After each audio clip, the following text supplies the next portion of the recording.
I am so glad I've got my friends here with me today. Thank you so much, Chris in Southern California. And we've got Carol, and you didn't put your location, Carol. You in Ohio? Am I making The that up? Woodlands, Texas. Oh, Sorry. how the hell did I get Ohio? Well, fabulous. So I had some ladies on from Texas a couple of weeks ago. So where are you in relation to Dallas? I'm about a long way. I'm just outside of Houston. Oh, I'm okay. north of Houston, about 35 miles. Wow. Well, good. And before we went live, Chris was telling us some of the differences in California, which I had no idea some of these. So, Chris, shoot, tell me all the differences you've got a bunch of them. So where we are, solar is becoming mandatory. Every roof has to have solar on new construction. I shouldn't say becoming, it is mandatory. If you build a house, you have to have solar panels on there. A lot of these builders are passing the costs along to the homeowners. And even when they're not, if they're making the homeowner get a lease, they're paying for it, or they're paying for it in the price of the home. Additionally, wood burning fireplaces are a thing of the past. So they don't want us to use electricity, but they also don't want to heat our fireplaces with items that don't use electricity. So they want us to use natural gas instead. So they're replacing wood burning fireplaces with natural gas fireplaces that have an electric starter. But then there's also talks about banning natural gas in the future, which I don't think will happen, but that's what we deal with California. Wow. So no fireplaces. So with the solar panels, do they add value, or they just sort of they're paying extra for them? Is it appraising? I guess it has to. It's just kind of a thing that is now. It's like asking if plantation shutters that block out, the hurricane shutters, do those add value to a home in Florida, or are they expected? Yeah. So you're saying it's just expected. It's just an expense that is just packed on. So the houses that have fireplaces already, I'm assuming that those get to keep them. They don't have to block them up, right? They're grandfathered in, and then all new houses also have to have fire suppression sprinkler systems throughout. Oh, wow. That's expensive. It's well, you don't have to add it. So new construction has to be built with it. Okay. So existing structures don't need it added. But in my experience, typically there's more damage done by faulty trips than there is saving of a house by a suppression system. Wow. And then, Chris, when I was trying to talk about funny things that happen on camera, you said, are you not allowed cameras? That was something else. You have to have consent. So you can have a camera, but you need to have consent. So if you're recording inside the house, you need consent. You need to have notice. And if you're recording outside of the house, that's considered a public area. But as far as cameras inside the home, you need to publish that you have cameras. It needs to be in the MLS. You need to have signage. And if a buyer or their agent says we don't want to be filmed, you have to find a way to be able to remotely turn that off if they don't give consent. So I think that is so interesting, because it actually makes me feel really uncomfortable when people have cameras in the house anyway. And I mean, do you have cameras in your personal house? No, I don't even want to film myself. Yeah, that's what I'm saying. It's uncomfortable anyway, but I always do wonder, it does seem like it should be a legality thing. I would 100% agree. Well, but in our paperwork, it does say, are there going to be cameras? You do need to put it in MLS, and you do need to notify people, but nobody does. Nobody puts it in MLS, and nobody notifies anybody. Yeah. So we can have cameras without disclosing them, but if they record sound or have sound that goes live feed, that has to be reported. So we can't hear anything. We can only see. Have you ever been caught on camera doing something funny, Carol, or embarrassing? No, I haven't. But I will say that I had, before the rule was passed that you had to disclose that the audio be, disclosed. Yeah. Then I had a seller who was listening in on everything. And shortly after, we got a pretty nice offer on his house. And he said, I'm going to counter at full price, because I heard him say on the audio that they'd pay full price. I literally tell people, I'm like, shh, don't say that. Don't say that until we get in the car and we know nobody's listening. Yeah. I say, let's don't discuss anything about the home while we're in the home. That's right. Let's get back to the car or the office. Yeah, that's right. What about you, Marie? Have you ever been caught on camera? I have not. I actually look for them and scope it out when I try to get there a little bit early and turn the lights on and everything, and I scope it out. Yeah. If it was a hidden camera and I didn't know it, like in a teddy bear or something like that, I think I've done okay. Nobody's made any complaints, so that's a good one. That's a good win. They haven't caught me drinking milk out of the milk cart. Can you believe that idiot? That was I the mean, thing. what an idiot. And he did it twice. Did y'all see the video, the got milk video? Yeah. So it was a realtor, it was a Canadian realtor. He got fined $17,000. So he, at an open house, opened the refrigerator, took out milk, chugged it from the milk carton and put it back in the refrigerator, and was caught on camera doing it. And it was right when COVID first hit, when everybody was super scared anyway. But I would be mad if somebody did that in my own refrigerator. Even if like my child did that in my own refrigerator, much less a stranger. Anyway, silly people. But pools, we are talking about pools this week. So in your area, do pools add value? I can speak for my area. They sure do. They do in my area too, but we're both coastal. So I was interested with like Texas and California. It's hot. It's really hot. We've had, I think it's 3 weeks of over 95 every day. So, and we're hitting over 100 right now. So, yes, pools definitely add value. Above ground pools do not add value. Agreed. Do you think that, and what about you, Chris? Sorry, I did that raise your hand. I think anything adds value. It's just a matter of if you get that value back when you sell it. That's what I was getting ready to ask. Yes. So yes, it will add value. It'll add a fraction of what you spend to put the pool in. And we get a mixed reaction in our area because last week it was 116 degrees, and it's nice to have a pool. Yeah. It's also incredibly expensive to maintain the pool. So you have to have a buyer that can afford the maintenance of the pool, which can be $400 a month once you factor in chemicals and your electric bill to properly circulate it. But it's also going to, for a decent pool, it's going to cost $100,000 to $120,000. Maybe you get $20,000 to $25,000 in extra value on your home. Oh wow! Here we're seeing that you get about 60% of what you paid for the pool. You're not getting 100%, but you're getting more than 20%. Here it's almost expected lately, which I thought was interesting because before COVID, it was rare to find a pool with a house and nobody wanted it. Nobody wanted to deal with it, have to clean it and the extra expense or the time. But it seems like once COVID hit, those outdoor living spaces, whether it be the fireplace or the kitchen or the pool, people are really looking for. In our market, I will honestly say pools have always been a plus. Maria, I keep adding Maria and taking you out. Sorry. Okay. She's unstuck. Our pools have always been a plus. I would agree with Chris that they only add a fraction of what people put into them, but the homes definitely sell faster. If I had two identical homes side by side, one had a pool, the other didn't, it would definitely go faster on the pool side. There are people my age, I'm upper 60s, that are at the point where I don't want a pool anymore. So, but a lot of young families want pools, and a lot of people my age love them because I'm not going to go to a public pool. Yeah.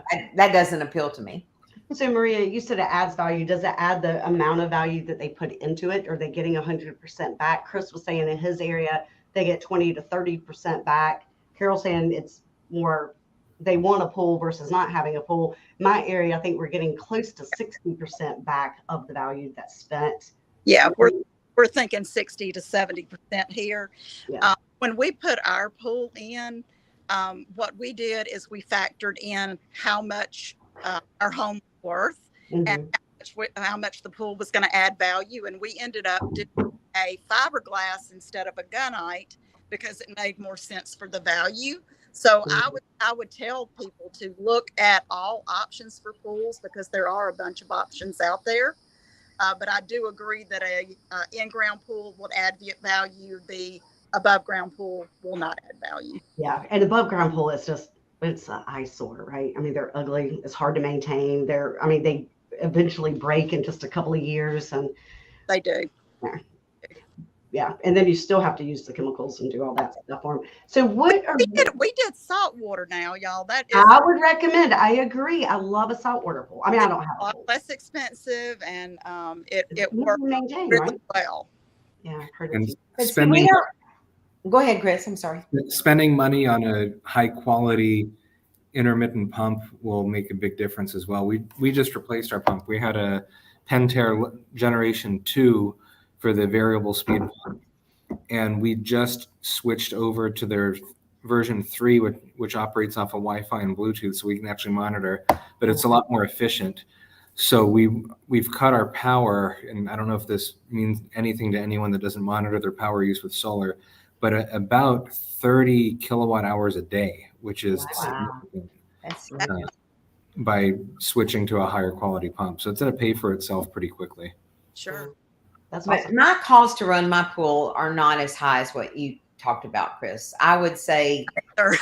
on average in the summer, I'm spending $100 extra per month just for pool. Not a whole lot. No, that's not much. Yeah. That's not much. Yeah, I haven't had a. I mean, I wanted a pool at one time in my life when my kids were little, but I never got one. And at this point, well, we live on the water now, so I'm like, going in the boat is I love to do. So to me that's better than a pool. But then I don't have to worry about a pool, but I have to worry about a boat. There's other in a dock, and there's other things I have to worry with. I was going to say my boat cost. I was like, the boats are expensive. Boats are expensive. Yes, they are. Yes, they are. Agreed. So, what is the housing market doing in your respective areas? Because I know, like here, it's starting. You're starting to see that shift. Prices are still going up, not going up as fast. The days on the market are a little bit longer. What are you guys seeing? Days on the market are definitely a little bit up, not terribly though. I mean, there's definitely a difference. Last year we were at about 51. We're at about 65 now. So, I mean, you look at the percentage and it's not that much. No, that's not that much. It's not that much. And then what about your prices? What have they done in comparison? Prices. The average home price is up about 6%, a little over 6%. 6? Mm-hmm. Yeah, that's good. That's about us. Our average days on the market's 46, and our prices have gone up about 5% from last year. What are y'all seeing, Chris and Carol? Well, last year, now I'm north of the Houston area, and the number one place to live in America, as declared by several magazines, but Not if it's 116 degrees. yeah, that's unusual. It's 106, 106. Don't put that extra 10 on it. But anyway, that menopause, I would die. it's hot, and the pool actually feels like bath water right now. People are starting to add chillers to their pools, but that's a whole nother story. Anyway, actually, when I ran the numbers for this, I was a little bit surprised because the median price right now is right at $562, and last year is at like $525, but last year it was at $562 at this point. So the prices have come down a little bit this year, but more of them are going or over ask steadily than they were then, and that's when it was crazy. So. Yeah. That really surprised me. The average last year, whatever it listed, that was the average of where they went. And this year, it's like 2,000 above the list price. So I think it's because we have so little of quality that are priced appropriately for the market when they come on the market. Right. So what is your inventory? Has it gone up? No, our inventory really hasn't gone up. Right now, we have 166 homes on the market in the zip codes right here around me. And last year at this time we had 200. So it's not much difference. That's really not much difference at all. What are you seeing, Chris? So we have, I'm looking at my statistics right now. In the last 24 months, we have about just under 5% increase in price. But when you look at compared to last quarter, we're seeing declines. So a year ago prices were higher. I'd say the last 6 months they've started to come down. What's keeping our prices where they are is the units sold. We're 40% down in actual transactions compared to 12 months ago. So that's That is, do you think it's because of the number of transactions or? I think the lack of supply is what's keeping prices where they are. So if there was to be any sort of anomaly where lots of people would have to put their homes on the market, I think we would see a significant price correction. But so long as people are staying put and not being forced to move, anyone with a 3% loan is not downsizing or upsizing. They're staying put. They're not excited to get into a 7% loan. Anyone that's leaving the state is still leaving. So we have people that are leaving California. I think it's been reported that in the last 12 months, we've had, for the first time, more people leave California than enter California. So it is I happening. think it's because you're not allowed a fireplace. That could have a lot to do with it. They're all coming to Texas, South Carolina. They are. In North Carolina, holy cow, we get them all. So in our market, I would say that there are three types of buyers who've basically fallen out of the market within the last 6 months. And those are our first-time buyers. We just don't have any at that price point that I consider a real first-time buyer home in our community. And investors can't get enough return if they have to finance the house to justify the cash flow, if they're trying to flip it or if they're trying to rent it. And our second home market is now obsolete. Yeah. So we're, and you're saying because the interest rates, I think that's related to interest rates. Yeah. Yeah. It's interesting. I was listening to the public radio, and they were NPR. Yeah, thank you. All of a sudden I was like, yes, NPR. And they were talking about as long as the interest rates were high, it would cause the prices of the homes to continue to rise because the average person can't afford necessarily to buy. So they have this equity in their house, but if they buy now at 7.5% and they were locked down, because what was it, like 60% of the nation has a mortgage under 4%.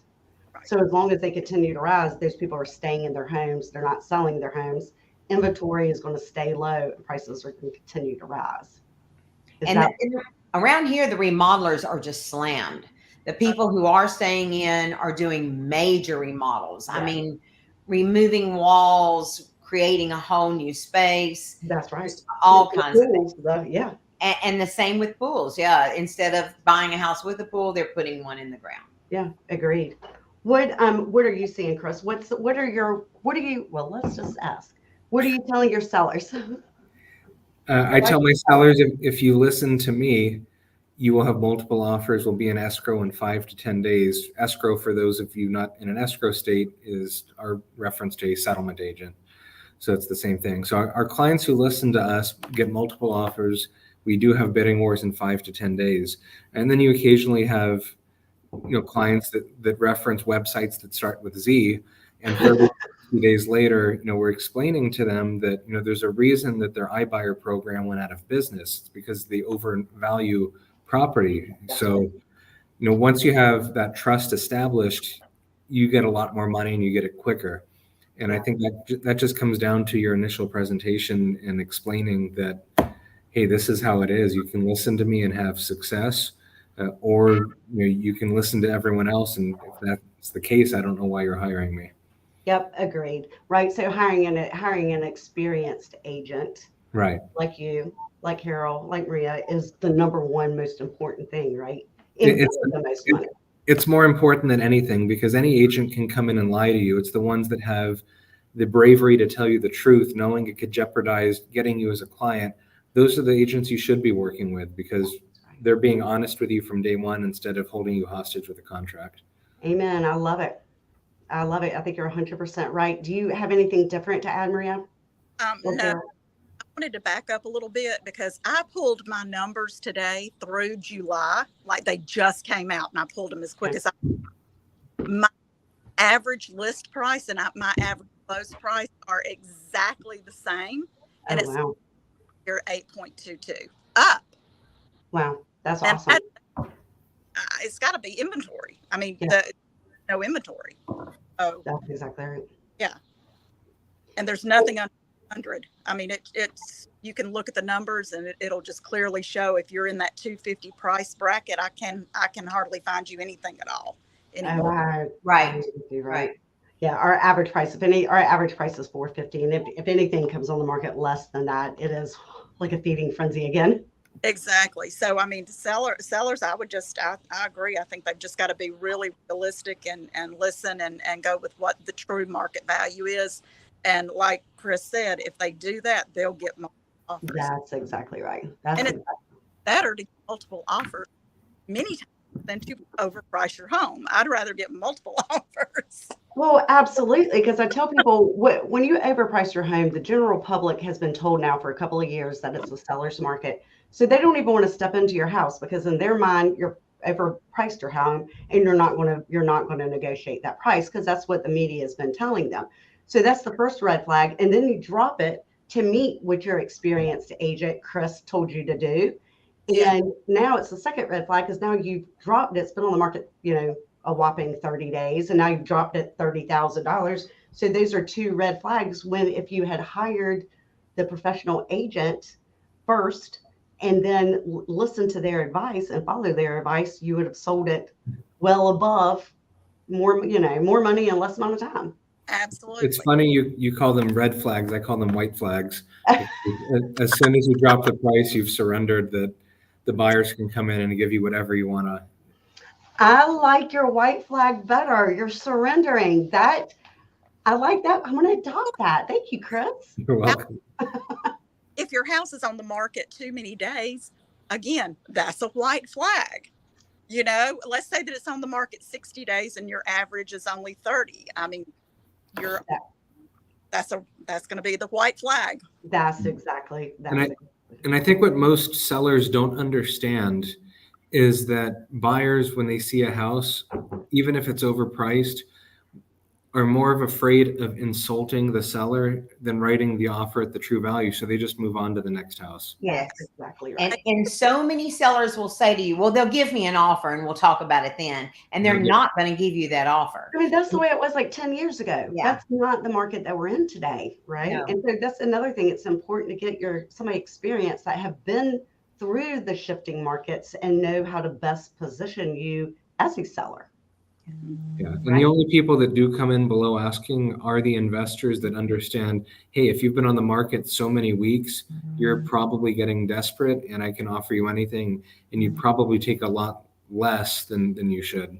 Yeah, because now we're back to the red, white flags being thrown, Absolutely. Love it. White flags. The white flag. I like the white flag. And then what advice are you giving buyers? Get on the ball, buddy. If you see it, let's buy it.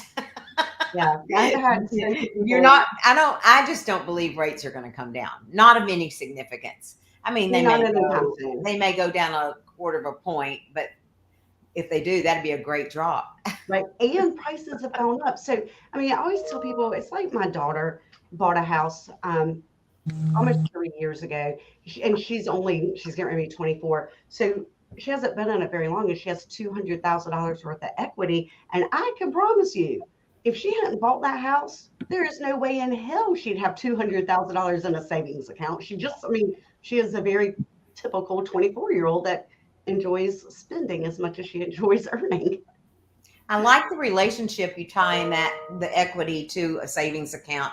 I'm going to steal that one. That's a really good one. Yeah. Well, it is, right? Because if you're spending the money on rent, that money's just going out the window. Hold it out your car window. That's exactly right. So what do you tell your buyers, Chris? Well, I personally don't work with buyers, but if I did, I would tell them to be pre-approved and have everything in place so that you can compete against the strong offers. Make sure that you're fully underwritten so that you can write an offer saying the only thing I need is an appraisal. That's exactly right. Come in, guns a-blazing, ready to go. So when you see one, to jump on it. Right. And I do think the buyers still need to make a clean offer. I mean, I'm not saying don't do inspections and things like that, but don't ask for the moon. I mean, really. I had one guy who wanted every stick of furniture in the house the other day, and I'm like, no. I can tell you what I look at as a listing agent as far as what makes an offer stand out, which is the first thing, did their agent write the offer in a professional way? Because that's something that, I was just before this call, I was a little late on the pre-show because my seller was pointing out all the things that the buyer's agent missed, which we had to clean up an encounter, and I noticed them also. And then they start wondering, well, they didn't check any of these boxes. What is it going to be like when we go under contract? If they can't take the time to write the offer, do we really want to accept this offer? So make sure you're working with a professional agent that is going to make you shine, especially if you're a strong buyer. Make sure you're getting your offer in. That's my number one piece of advice, is write your offer, because so many buyers have missed out on my listings because their agent spends the entire weekend, trying to answer every single question that their buyer has instead of during the due diligence period. So by the time you've gone back and forth with the listing agent 20, 30 times, Monday comes around, we've gone through highest and best with 6, 7, 10, 15 offers. We've accepted an offer, and then that buyer is now getting around to, okay, I got all my questions answered. Let's write an offer. And now it's gone. It's gone. Yep. So write the offer. That's exactly right. I 100% agree. Well, here we have a due diligence period that you could get all those questions answered. Oh, we do too, but their agent blows it for them because they'd rather do the due diligence before there's anything to due diligence about. That's exactly right. Waste everybody's time. What were you going to say, Maria? Yeah. Are y'all still seeing a lot of cash? We are down here. Yeah, I was just saying, it's amazing to me because I've been in real estate 17 years, and in the past, I might have maybe 5 or 10 closings a year that's cash. And in the past 2 years, it's been closer to 50%. Even like a $1.7 million one that we had the listing for, we had a cash buyer for, which is unheard of. And then when I started asking people like, where's your cash coming from? A lot of them are taking it, or what I found, my people are taking it out of the stock market because they're feeling the stock market has been a little too risky for them, and the housing market has been pretty steady. So in their opinion, it was better to put it into a house than into the stock market. And that's a good point, Maria. What are y'all seeing? Well, that affects your buyers too, because a lot of buyers are coming in saying, well, I've got cash, so I can lower. No, because there's still a lot of cash out there. That's exactly right. Are y'all seeing the uptick in cash people? I see everything. I have a property right now with 5 or 6 offers on it. You have all cash. You have FHA asking for closing costs, VA conventional. But we see everything. Yeah. What's your average price point, Chris? $650. $650. So you're up there. Mine's $450, but or the median. But I always hear about California, how you can't buy a garage for anything under than $1 million. So I had to ask. It's a tight 650 though, because once you get under a certain price point, it's non-existent, and then once you get above a certain price point, the house is set. So it's a little bit deceptive, and we have a lot of 55 plus housing, which are much more affordable, which drives that number down. If you were to eliminate the age restricted communities, probably more like 750. And it's interesting because we don't have very many 55 and older communities. And the ones that we have are really expensive to get into. And there's a waiting list. So it's interesting. Maybe it's the pent up demand. Ours have a little bit of a waiting list for the most part. Not always, but generally they do. But they're not super expensive at all. So it's actually a good market for me. My 55 and up is. What I would say is that I think is super interesting is we've been on such a level playing field as far as pricing for years and years in our market. We have never had these surges in price value. For years, I would tell everybody who bought, you need to plan to hold on to this 3 to 5 years, right? That's your break even, right? That kind of thing. And now you literally can sell it the next year and walk away with some equity. That's and that's just mind-boggling to me. It is. Yeah, it's crazy. I used to tell people 1 to 3%. Your house will go up 1 to 3% a year. You need to hold on it 5 to 7 years before you sell it to make enough money to make it worthwhile. And now I'm like, okay, let's just yeah. Just Let's pull those numbers and see what we could do. The moon, the sky's the limit. median here has gone from 389 to 429.90. Yeah. So, But that's like here. Ours has gone from 420 a year and a half ago to 560. So yeah, that's a big jump. Yeah, ours was 375 to Which 450. means that we've wiped out everything in our community under 375. I mean, it's gone. Yeah, You cannot come in. And 2 years ago you could. yeah, that's right. So, what advice would you give new agents? Right, because it is a shifting market, and a lot of agents don't have a clue what's happening right now. if they're a brand new agent, and I am a broker owner, so I'm going to tell you, I would tell them to join a team. Yeah. And I know a lot of them don't like that advice, but at this point in time, because the market is shifting, I think if they really want to come in and they want to learn the business and learn it well, the best thing that they can do is join a strong team. That's exactly right. What about you, Carol? What's some advice you would give an agent? Well, I definitely think that, but I also think that they really need to join something that has name recognition like Remax, because people trust our brand. They know the name, and that's going to give them a little bit of a head start. And then secondly, work your sphere. You know enough people that like you, trust you. You cannot just assume they're going to call you someday. You've got to really work those people. That's right. And the girl who's been on my team for about a year really learned that the hard way. She said, I send her some properties, and then next thing I know, she's listed, and she calls me and she says, hey, if you happen to have a buyer for my house. And she said, I know now that I should have been on top of her every day. And I'm like, okay, at least you know. Man, it is like a dagger to your heart. It is. It's a dagger to your heart. It is amazing. And then the other thing is, because we have gotten big, that one of the things I got a couple of years ago, which I have rectified, was, and Jennifer, I thought I was too small for you. And that made me feel like crap, because I'm like, when have I ever given anybody the thought that anybody was too small for me? Because I love my relationships, and I love all of my relationships, and I don't care the value of price of the home. I value the relationship. I see everything. Yeah, I sell everything. Absolutely. Yeah, our goals are always transaction count, not commission or volume. 100%. That's what I tell the agents on my team, and they'll argue with me sometime. And I'm like, it has to do with the amount of people that you help, because you should be able to double that. If you did a good job, they should all be able to refer you. And the more families you've helped, that's more referrals. Speaking of which, Chris, thank you for the referral. She did get a job in California. So she texted me last night and said, as of now, she's not moving here. She's staying there. But we're going to circle back around in a couple of months. But thank you. Absolutely. Absolutely. I appreciate it. I love being thought of. So also, the one thing I would tell agents and people around the United States are, these are on my show because they are the best agents in their respective areas. So if you have somebody, somebody wanting to move to Southern California, Chris is your man. If you've got that Texas outside of Houston, I forgot what you said the name of it, Carol. What's the name of it? Called the Woodlands, but we cover all of Houston. Carol is the badass Woodlands agent in Texas. And then you've got Miss Beaufort, South Carolina herself. I know, is it Beaufort or Beaufort? Did I say it wrong?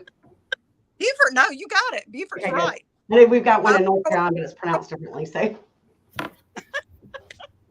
but these are the agents. So if you have any referrals, and I met all of these people at conferences. Maria, I think it was funny that when we were having Mark Cruz's birthday dinner, realized that everybody at the table we had met at Elite, including you, 3 years ago. So, but these are all the agents that I've met and got to know, and these are the best of the best of the best. So we do have a good pool of agents to refer you around the United States. We do, around the world, actually. Yeah, around the world. I couldn't say around the world for me, because I know like 1 or 2 people in Canada and Italy, 1 or 2 people, and I think Puerto Rico. I have a good connection in Belize. Oh, hey, hook me up. I want to go to Belize. Go with John? No, Richie Zeeb. See, they really do have people around the world. Yeah. So anyway, if you need us for anything, real estate or just referrals, we are, and it's not just referrals.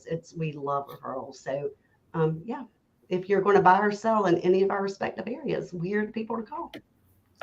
And thank y'all. I just threw my pen. Thank y'all for coming on and joining me tonight. Thank you for Absolutely. inviting us. It's an you. honor. Yeah, is everybody going to Elite Night Neighbor? I Yeah. While we're talking about pools, do pools add value? Maria. Oh, it adds value.